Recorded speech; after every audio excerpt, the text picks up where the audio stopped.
Buenas tardes. Buenas tardes.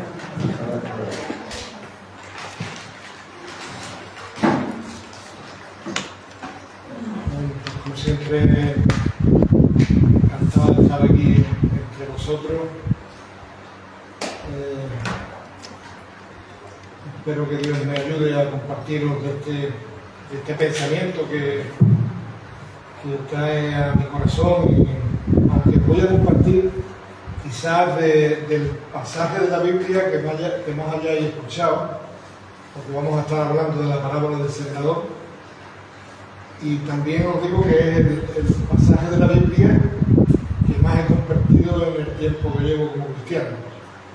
Recuerdo que hace ya más de 30 años cuando me convertí y empecé a crecer en Cristo, y pensaba que un día iba a tener el privilegio de poder compartir la palabra.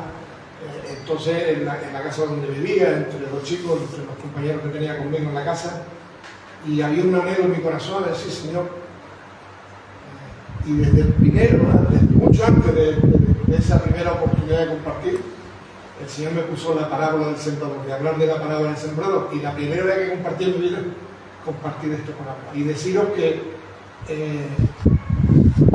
la grandeza, el tesoro de la Biblia es tan inmenso, la palabra es tan maravillosa, que después de haber compartido un montón de veces no termina uno de aprender cosas nuevas y de aplicarlas en el tiempo y en los momentos que está viviendo, y te das cuenta que realmente la palabra de Dios es viva y eficaz.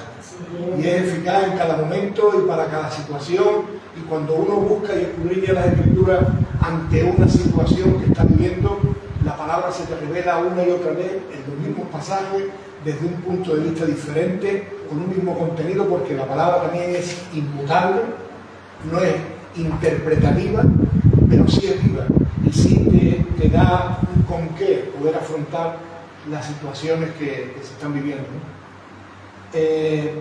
Por un lado, la situación mundial como está, en cuanto a la guerra, en cuanto a la maldad, en cuanto a uno ver las noticias y ya te da esta pereza ya de poner la televisión en las noticias, porque no hay una buena noticia, son todas malas, en todos los sentidos, ¿no? A nivel local, a nivel nacional, a nivel mundial, pero bueno, en la realidad, donde Dios nos ha puesto a vivir, ¿no? Aunque Él dice no somos de este mundo, pero sí estamos en este mundo. Y Él, además, ora al Padre no para que nos quite del mundo, sino para que nos guarde del mal. Entonces la palabra, como bien decía Nicolás, la palabra es lo que nos guarda del mal. El amar la palabra, el amar a Dios, el darnos cuenta de que su voluntad es mucho más grande que nuestros deseos, que Él está al control de todo, pues es importante saber que hay un propósito. Dios es un Dios de propósito. Y el tiempo que estamos viviendo, a pesar de que para el mundo es un tiempo malo, a pesar de que, y para nosotros también, porque estamos pagando todos esos males en muchas situaciones de nuestra vida, ¿no? Pero que Dios es glorificado en medio de todo ello. Y que Dios es más grande que toda la guerra, Dios es más grande que todas las disputas y que todos los conflictos que pueda haber, porque Él tiene un plan, y es que no haya nadie en el mundo que no escuche de las buenas noticias del Evangelio. Por eso, cuando Jesús estuvo entre nosotros, su principal enseñanza, o donde Él resumió todo lo que nos enseñó, se resumió luego en la Gran Comisión. Ir y hacer discípulos a todas las naciones, predicar el Evangelio, anunciar el Evangelio y enseñar, ¿no? O sea, que tenemos la obligación como discípulos de discipular a otros, de llevar a otros, y que las buenas nuevas del Evangelio se extiendan hasta lo más alto del mundo, ¿no? Estamos en ello, ¿no? A veces con más fuerza, a veces con una técnica, a veces con otra. Hay tiempo que nos da por salir a las calles a anunciar el Evangelio, repartir folletos. Hay otras veces que estamos más parados, que desde aquí simplemente orando, porque confiamos en que Dios siga haciendo su obra. En nuestros trabajos donde estamos, procuramos de ser testimonio de Cristo, y que nuestras vidas hablen del amor de Dios y del poder de Dios, y que cómo Dios nos ha transformado y quiere transformar a los demás. O sea, de alguna manera todos estamos metidos dentro de la Gran Comisión. Pero a veces el enemigo que está siempre ahí para estorbar, para desanimar, pues como que parece que todo es vano. Parece que hacemos una campaña y que bueno, la hacemos muchas veces por rutina o porque, pero no confiamos en que la palabra de Dios nunca vuelve vacía. Queremos ver resultados en números, a veces nos apoyamos. El año pasado éramos más gente, ahora somos menos. ¿Pensáis que Dios se preocupa del número? Dios se preocupa de los corazones y busca gente que le adore en espíritu y en verdad.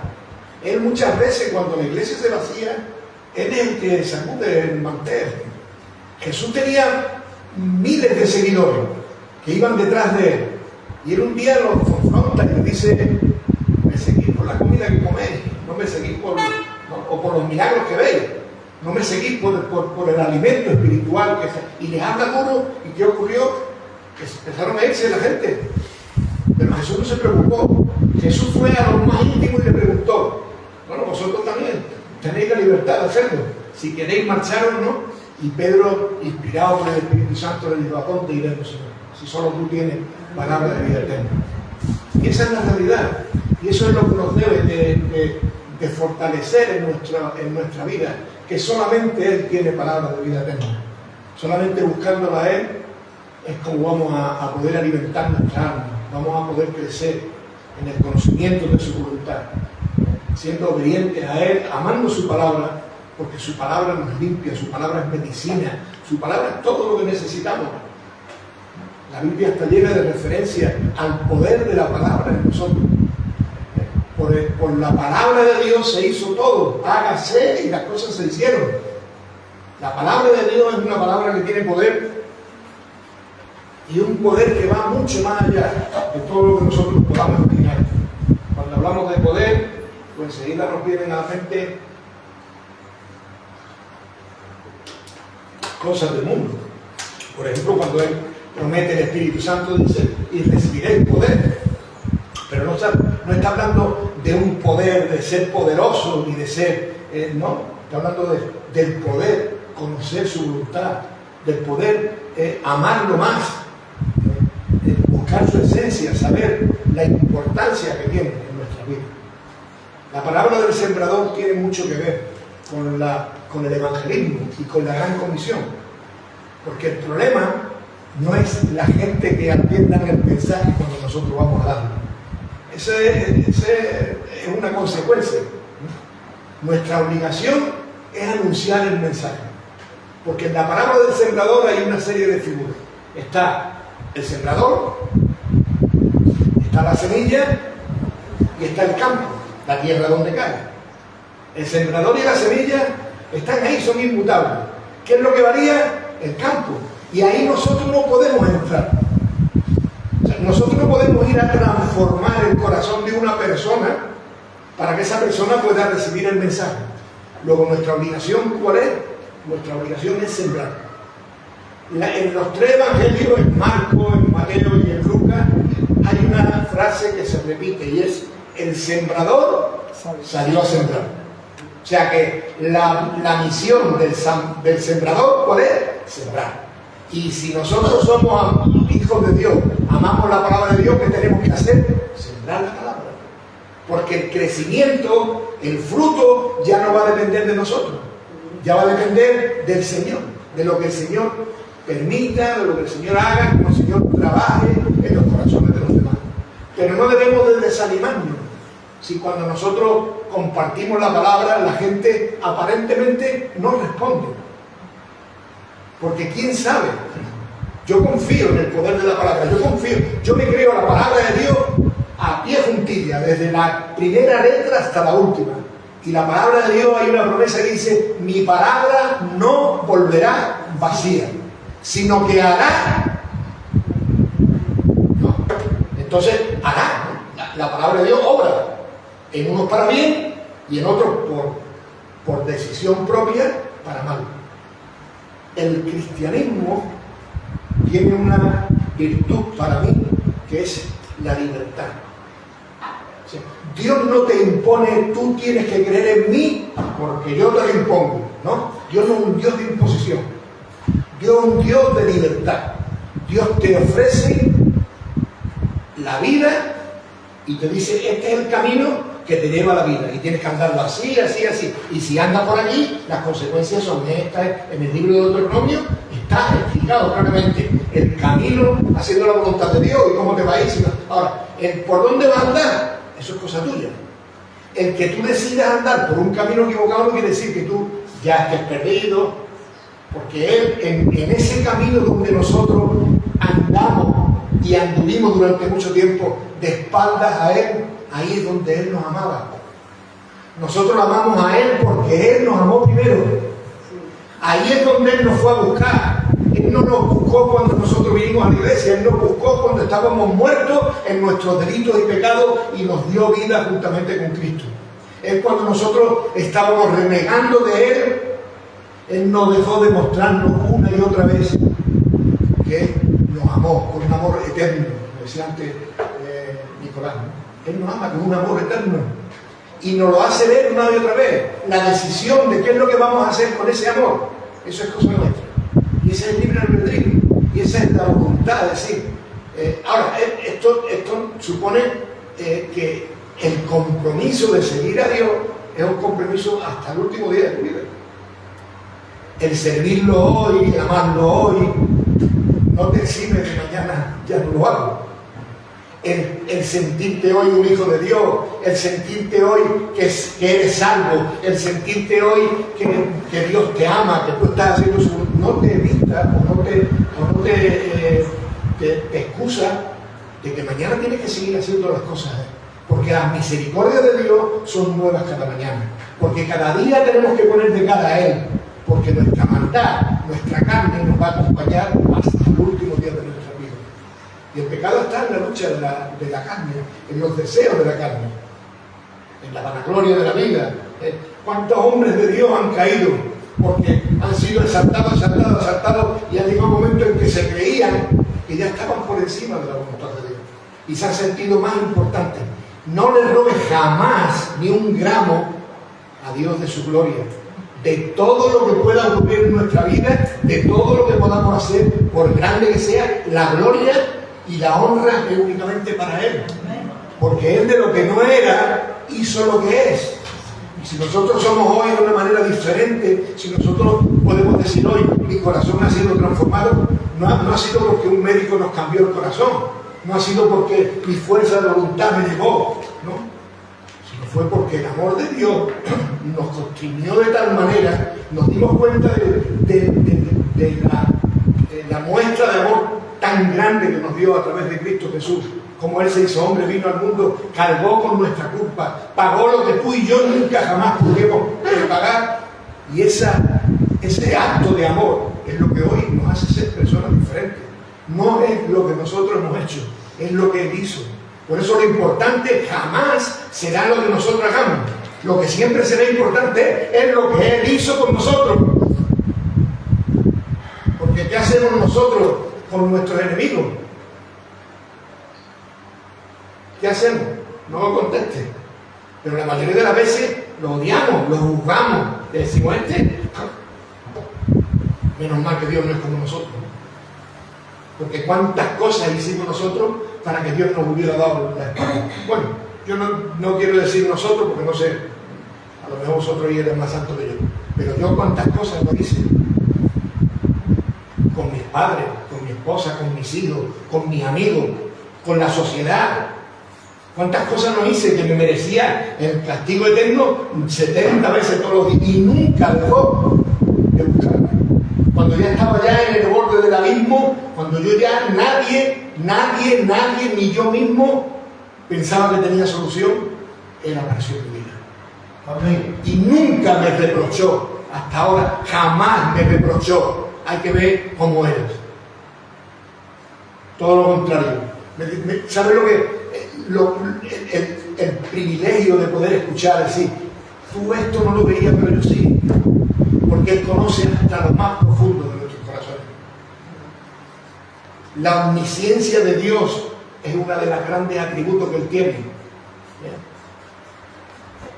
Vamos a leer un poco de la parábola del sembrador y vamos a ver qué es lo que tiene tiene que ver la parábola del sembrador con la gran comisión, ¿no?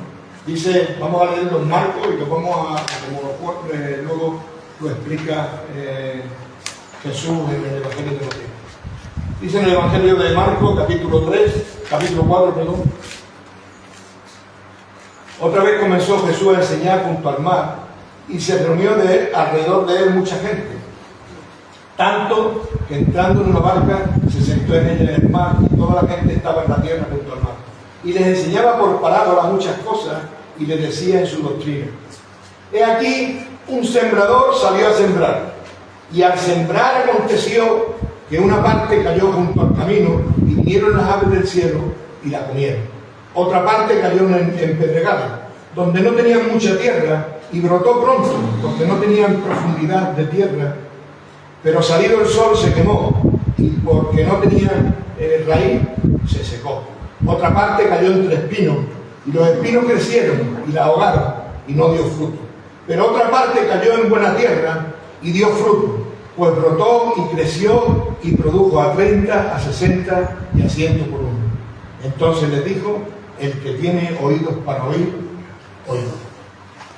Y pensamos muchas veces que este tipo, bueno, luego cuando explica en Mateo, y en Marcos también lo explica igual, ¿no? En Mateo es un poco más claro. Vamos a Mateo capítulo 13,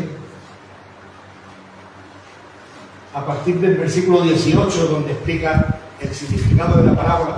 Muchas veces pensamos que esta parábola está hecha para la gente de la calle. Esta parábola es para la gente de la calle, porque los que estamos aquí, todos tenemos un corazón que es una tierra perfecta y da fruto. Bueno, que cada uno se mire. Que cada uno se mire donde tiene los frutos. Porque pensamos muchas veces, que el hecho de venir a la iglesia, ya. Y a veces somos unos rutinarios y unos religiosos. Y el corazón religioso, ¿sabía que compara Jesús el corazón religioso? No a los de las piedras, lo compara a los del camino. Porque no hay corazón más duro que un religioso. No hay un corazón más lejos de la verdad que un religioso. Que uno que sirve a Dios porque piensa que viniendo a la iglesia ya lo tiene todo hecho, ya tiene la salvación ganada, ya tiene el cielo ganado y ya da igual lo que tú hagas fuera de aquí. Tú tienes que venir aquí y dar apariencia de piedad. ¿Vale? Pero no es así. No es así. Luego esta parábola no es para la gente de la calle, que también lo es, ¿no? Quizás tenga un poco menos de sentido. Esta predicación yo la tenía preparada para Huelva, porque iba a predicar hoy en Huelva, pero al final me han pasado una serie de cosas que me tocan la semana que viene. Pero cuando la estaba preparando, para mí fue de mucha enseñanza, y por eso la quiero compartir con vosotros.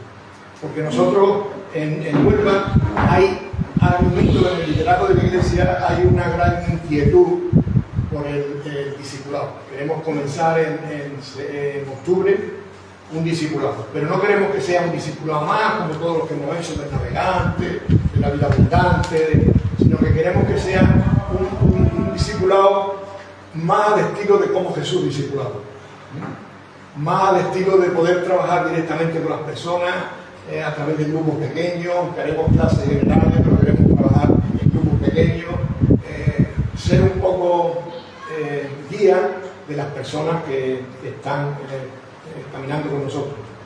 Tenemos mucha gente nueva ahora en la iglesia en Huelva, gente que viene de otros lugares, gente que viene de otras iglesias, con otras enseñanzas, y bueno, queremos que de alguna manera hacerles sentir entre nosotros, ¿no? Qué bueno que Dios está trayendo la gran comisión, que es llevar la palabra a todas las naciones. Como muchos de nosotros no podemos salir a otras naciones, pues el Señor que ha hecho, traer las naciones a nosotros. Y qué bueno que yo miro aquí y veo a una chica de Nicaragua que ha venido hoy por primera vez. Bienvenida. A Alina, Nicolás y Lani, que son de Rumanía. A ellos que han llegado también, que son también de algún lado, no sé de dónde. Bienvenido también. Y no sé si por ahí hay, no sé, hay gente de diferentes nacionalidades, los hay andaluces, catalanes, de todos lados. Bueno, hermana también está, Ana y está también Marcela. Dios nos trae la gran comisión a la casa. Yo me acuerdo de que yo, que siempre he tenido un espíritu evangelístico y misionero, cuando yo me vine de México y en el año 2003 comencé a servir en la iglesia y demás, yo decía, y ahora, a mí que me gustan las misiones, el Señor me llevó a servir a la cárcel y yo estaba allí, ya llevaba un tiempo yendo a la cárcel y de pronto el Señor me mostró, tú no vas a las naciones, pero yo te he traído las naciones aquí. Y allí me pude encontrar con gente de todos los países. Digo, qué grande es el Señor, que siempre va por delante nuestra, ¿no? Te digo que esta parábola la vamos a enfocar en lo que ocurre aquí en la iglesia. Te digo, dice en Mateo, vámonos a Mateo 13, a partir del versículo 18. Dice, oíd pues vosotros la parábola del sembrador. Cuando alguno oye la palabra del reino y no la entiende, viene el malo y la arrebata, y este es lo que fue sembrado en su corazón. Este es el que fue sembrado junto al camino. No dice en el camino, dice junto al camino, porque muchas veces hemos compartido de esta palabra como un corazón duro, porque en el camino se pisa y se endurece con las pisadas, pero no dice en el camino, dice que fue sembrado junto al camino, y junto al camino lo que hay es una cuneta. Y la cuneta, ahí hay de todo. Hay las piedras que se van apartando del camino, y también está duro, puede que esté duro también, pero te digo que en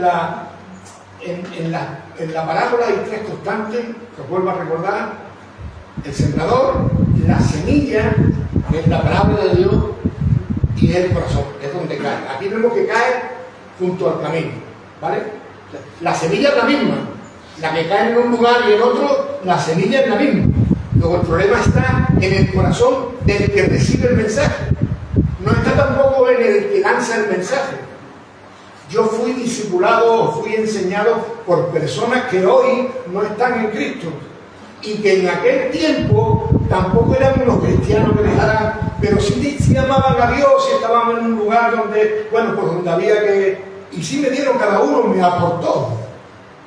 Y el Señor fue el que se dedicó a preparar mi corazón para que yo recibiera de uno lo bueno, de uno lo que tenía que hacer, de otro lo que no tenía que hacer. Y el Señor fue el que se dedicó a, digamos, a escudriñar de alguna manera mi corazón y trató conmigo.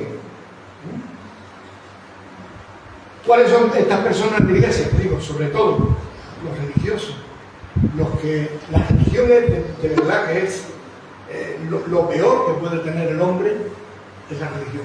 Cualquier religión, hasta la evangélica, porque pensamos que los evangélicos no somos religiosos. Los evangélicos somos igual. Ya nos estamos volviendo más religiosos que mucha gente. ¿Cuántas veces? Yo me acuerdo cuando me convertí, nosotros criticábamos a los católicos porque decíamos, mira, esta gente se conforman con ir a misa de 12 y ya. ¿Y cuántos de nosotros hemos vuelto?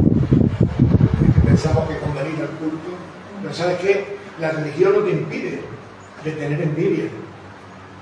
La religión no te impide de ser un orgulloso, porque tú te aparentas de la verdad. La religión lo que hace es que tú te aparentas de piedad cuando estás en la iglesia, pero luego fuera de aquí, tu vida no va a cambiar. Y Dios conoce nuestros corazones. Nos podemos engañar entre nosotros, pero a Él no lo podemos engañar. ¿Cuál es la labor nuestra como personas que sabemos el tesoro que tenemos en nuestras manos? Porque si nosotros somos los sembradores, en nuestras manos tenemos el mayor tesoro que puede ser, que es la palabra de Dios, es el anunciar las buenas nuevas del Evangelio. Eso es un privilegio y tenemos que cuidar esa semilla que Dios pone en nuestras manos, porque somos nosotros los que sembramos. No siembran los ángeles, sembramos nosotros. Él nos da el privilegio de que seamos nosotros los portadores de esa semilla, y como dice la palabra, que con lágrimas fueron, pero con regocijo volvieron. Digo, la palabra está llena de ánimo hacia esa labor de sembrador, de buen sembrador. Nosotros como sabiendo el tesoro que tenemos en nuestras manos, en una iglesia pequeña como esta es más fácil todavía, tenemos que cuidar de esa semilla. ¿Y qué es lo que hace un buen agricultor cuando la semilla cae en un sitio donde los pájaros vienen a comerse la semilla? ¿Qué es lo que hace? Con un espantapájaros, ¿no? Cuando tú pones un campo, y no tiene por qué ser en el camino, tú pones un campo donde hay aves de paso que vienen y no, tú siembras, se te tiran en el sembrado, ¿qué hace el sembrador? Pone un espantapájaros. Pues tú y yo estamos llamados a ser espantapájaros de nuestros hermanos. De ese hermano que anda más flojeante, ese hermano que anda todavía metido, imbuido en la religión, de decirle, tienes que salir de ahí. Y esa labor de espantapájaros es buena que la practiquemos también entre nosotros. Eso lo hace cuando hay relaciones íntimas en la iglesia, cuando nos relacionamos más allá de aquí dentro, cuando somos capaces de visitarnos en nuestras casas, uno con otro, vamos a ir a tomar un café, vamos a fulanito lleva ya 2 semanas sin venir, vamos a ver qué es lo que ocurre. No sé, hay muchas formas, ¿no? Pero sí tenemos que cuidar la semilla, porque ese tesoro que Dios pone en nuestras manos es algo muy preciado, tenemos que cuidar, ¿no? Dice, el que fue sembrado en pedregales. Bueno, antes de pasar para el siguiente, te voy a dar una buena noticia. Por duro que sea el terreno, por compactado que esté, porque parezca que es imposible, que ahí pueda crecer nada. La palabra de Dios dice, no es mi palabra como fuego y como martillo que quebranta la piedra. ¿Es verdad eso? Sí, ¿no? Pues no hay corazón duro para Dios. Por duro que sea, su palabra es como un martillo que quebranta. Y muchos de nosotros tenemos esa experiencia de haber tenido ese corazón duro y ver todo el proceso de la parábola del sembrador en nuestros corazones. Porque yo cuando llegué a Cristo, mi corazón era un pedernal, pero su palabra fue la que martilleó mi vida de tal manera que se fueron haciendo piedras, que luego otros vinieron y quitaron las piedras, que todavía había muchas cosas de mi vida vieja que empezaron a salir y fueron desbrozando hasta que mi corazón estuvo perfecto para el día que Dios dijo ahora, y creció la semilla, y gloria a Dios, que han pasado muchos años y estoy firme en la palabra de Dios. Pero te digo, eso no me da patente de corso para decir, bueno, pues yo ya lo hice ya, ahora yo me voy a ir. ¿Sabéis la parábola del granero, no? Ya lo tengo todo, tengo los graneros llenos, ahora me voy a ir, me voy a acostar. ¿Y qué pasó? Al día siguiente digo, ay, necio de ti. La carrera termina en la meta, y la meta está el día que tus manos, ahí termina la carrera. Hasta ese día tenemos que cuidar nuestra salvación con temor y con temblor. O sea, que esa doctrina de que una vez salvo, siempre salvo, que la religión nos va a salvar, que Dios es bueno, quítalo de la cabeza. Dios es bueno, no. Dios es perfecto, pero su perfección de nosotros demanda que lo amemos sobre todas las cosas. Él es claro también, es perfecto, pero es claro también. Dice, siguiendo, dice...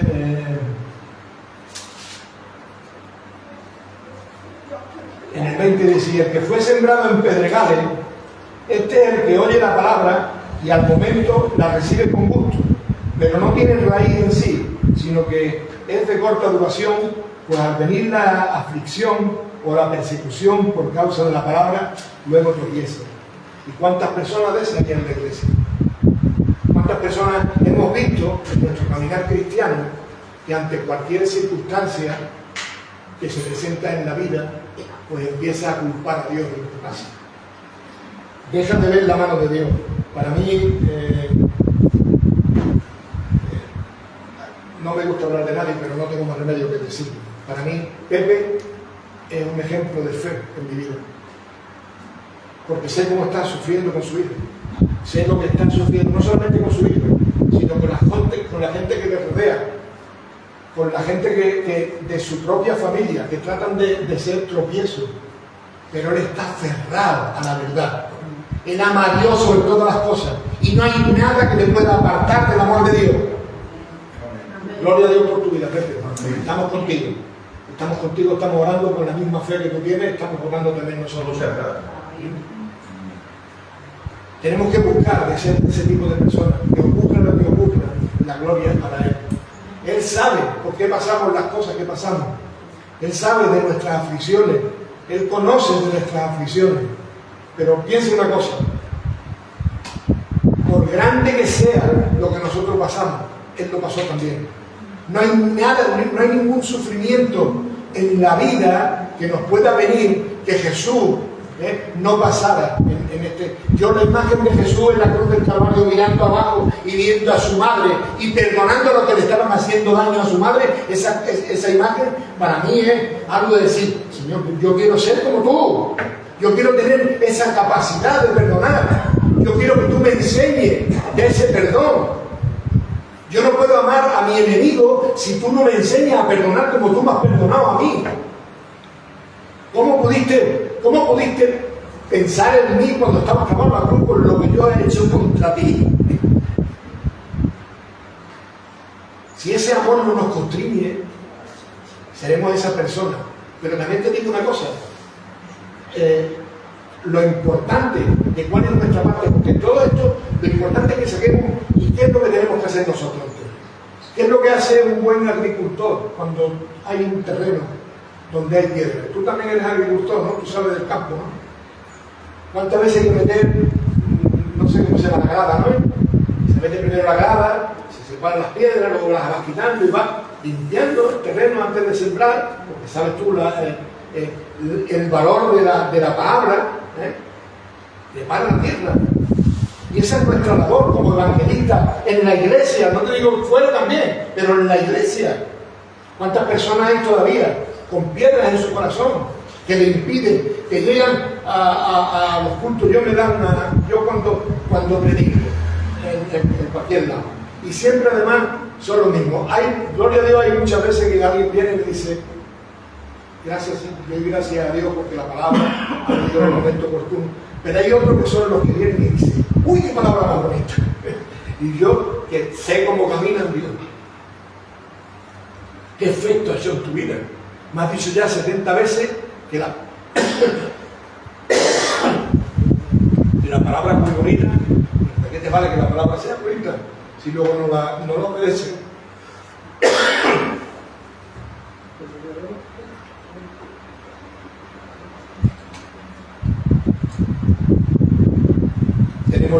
Tenemos que cuidar el terreno, tenemos que ayudar a los que tienen piedra en su corazón a ser esos labradores que se preocupan por el campo y quitarle esas piedras y haciendo cada vez el terreno de los corazones más fértiles para que la palabra pueda dar fruto.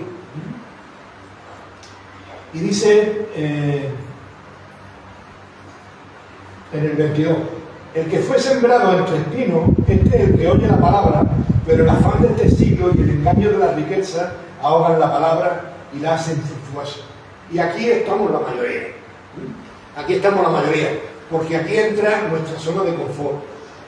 Entra, es que tengo que pagar arriendo del piso. Es que el coche ya me voy a comprar un coche nuevo y ya claro, no me voy a comprar uno de segunda mano, me voy a comprar uno por encima de mis posibilidades. Luego voy a estar hasta aquí. Pero voy a estar diciéndole, ay Señor, ayúdame a pagar la letra. Nos vamos a meter en situaciones donde nos metemos por nuestra cuenta y luego vamos a querer hacer a Dios partícipe de esas decisiones que hemos tomado de espaldas a Él y nos van a impedir de luego poder cumplir con su voluntad. ¿Cuántas personas han venido entre nosotros a pedirnos oración por encontrar un trabajo? Y están en la iglesia y vienen un día y otro, y hermano, llora que necesito un trabajo.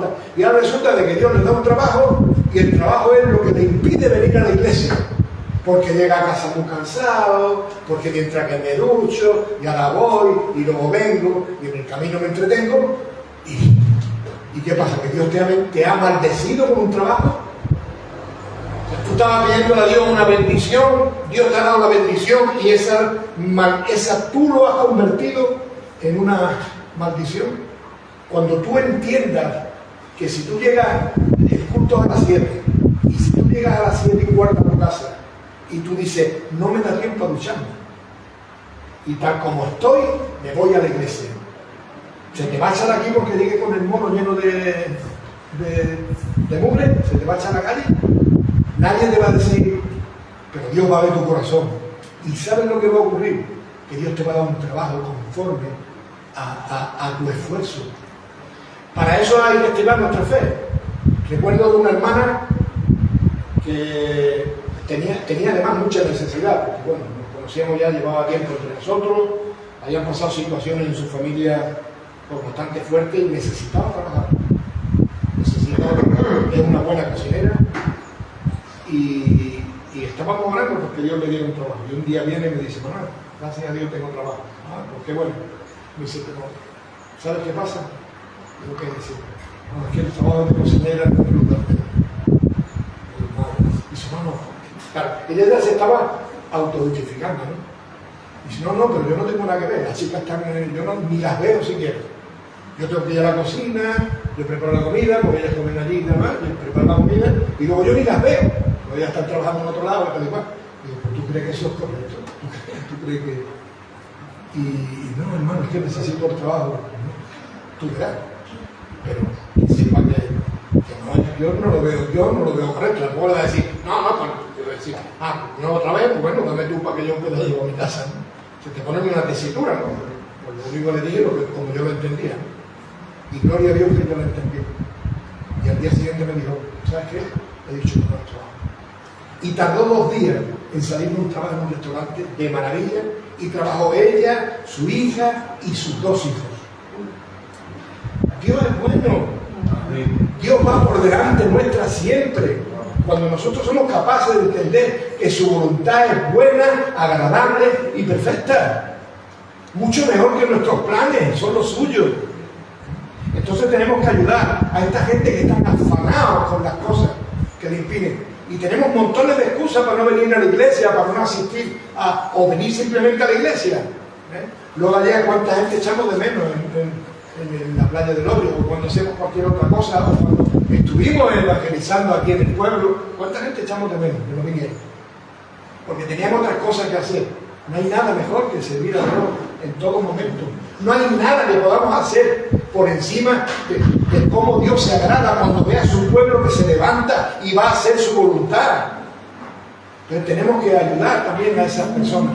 Y en lo de los espinos, hay una parábola que es muy fuerte, no la voy a compartir, pero meditar en ella, que es la del trigo y la cizaña.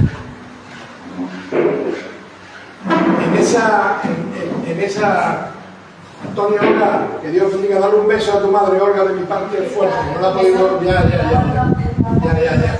Dale un beso que no la ha podido saludar. Que meditar sobre la parábola del trigo y la cizaña, la misericordia de Dios, que no cortó la cizaña por no dañar al trigo. Meditar sobre ella, que es muy importante también esa parábola. Bueno, y luego hay la tierra a la que todo el mundo nos gusta sembrar, que es la tierra que ya no tiene, pero esas son las menos. Y eso es un proceso a la que nosotros tenemos que llevar a las personas. Nadie llega aquí con una tierra limpia, a no ser que venga de otro lugar donde ya hayan trabajado y donde ya hayan hecho. Nadie llega a Cristo con un corazón preparado para que la palabra llegue y florezca. O hay muy pocos casos de eso. Vendrá, porque nosotros muchas veces recogeremos el fruto del trabajo de otra gente, y otra gente recogerán el fruto del trabajo y del esfuerzo nuestro. Pero eso no es lo importante. Cuando hacemos una campaña dice, a la iglesia no ha venido nadie, sí, pero a lo mejor otra iglesia se ha ido, o a lo mejor ha habido un golpecito más en el corazón, y 2 campañas después, en cualquier, quién sabe dónde, Dios tocó su corazón y se ha convertido.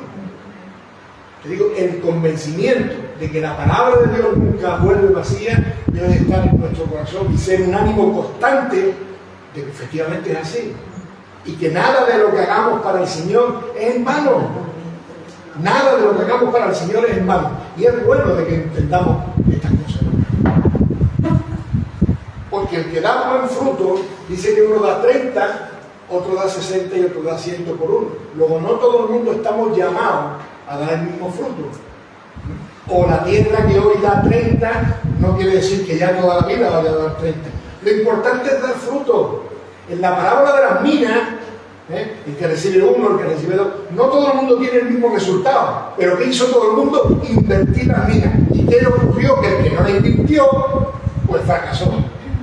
Luego, el propósito no es que nosotros seamos, no, el propósito es que demos fruto.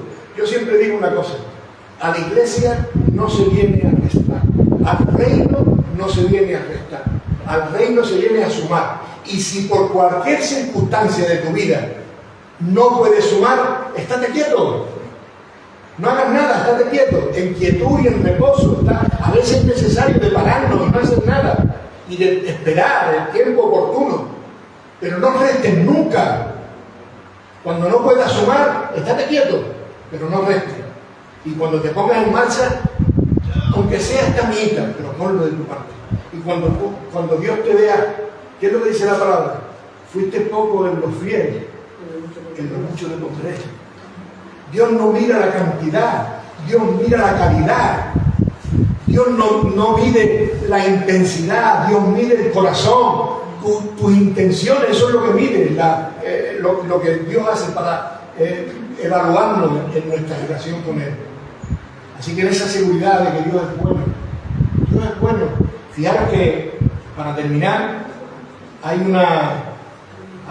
vamos a volver a Marcos.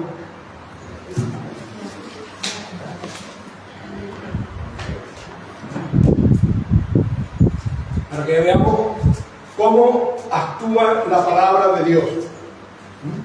Hemos dicho que el sembrador es el que siembra, la semilla es la palabra y el fruto sale del terreno que es el corazón de las personas, ¿no? Y dice en Marcos 4, 26, decía además: así es el reino de Dios, como cuando un hombre echa semilla en la tierra.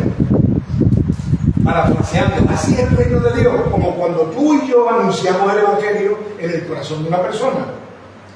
Duerme y se levanta, de noche y de día, y la semilla brota y crece sin que él sepa cómo.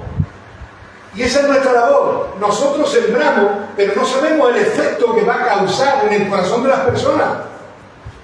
Este mensaje lo vamos a escuchar todos, pero yo no sé el efecto que va a hacer en el corazón de cada uno. Solamente Dios lo conoce. Pero yo confío en que la palabra de Dios da fruto. Y entonces, pues bueno, Él sabrá cómo lo hace. Porque eso ya no depende de mí. De mí depende, como buen agricultor, en orar. Porque el orar es semejante al regar el campo. Tú echas la semilla y no te preocupas. Tú no sabes cómo brota, pero tú no dejas la semilla ahí. Tú vas todos los días y riegas, o cada 2 días, o cuando el terreno te lo pida. Y vas al terreno y lo cuidas, de poner bien los lomos, de que si están saliendo malas hierbas, quitarlas, de cuidar donde has sembrado. Pero la semilla no la puedes tocar. La semilla no depende de ti. De nosotros nunca va a depender la semilla. De nosotros va a depender el corazón donde ha caído esa semilla. Y ese es tu trabajo y el mío en la iglesia. No solamente en la calle, en la iglesia, entre los hermanos. Amándonos a otros, edificándonos los unos a los otros, preocupándonos los unos por los otros. Ese es nuestro trabajo. Y dice, y duerme y se levanta de noche y de día, y la semilla brota y crece sin que él sepa cómo. Porque de suyo lleva fruto la tierra. Primero hierba, luego espiga, después grano lleno de espigas. Y cuando el fruto está maduro, enseguida se mete la hoz, porque la siega ha llegado. Y la siega ya está. Jesús dijo: alzad vuestros ojos, decid que faltan 40 días. Alzad vuestros ojos, porque los campos están listos para la siega.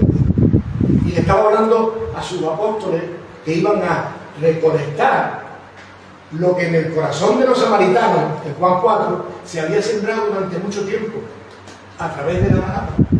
La palabra que había sido sembrada en esos corazones.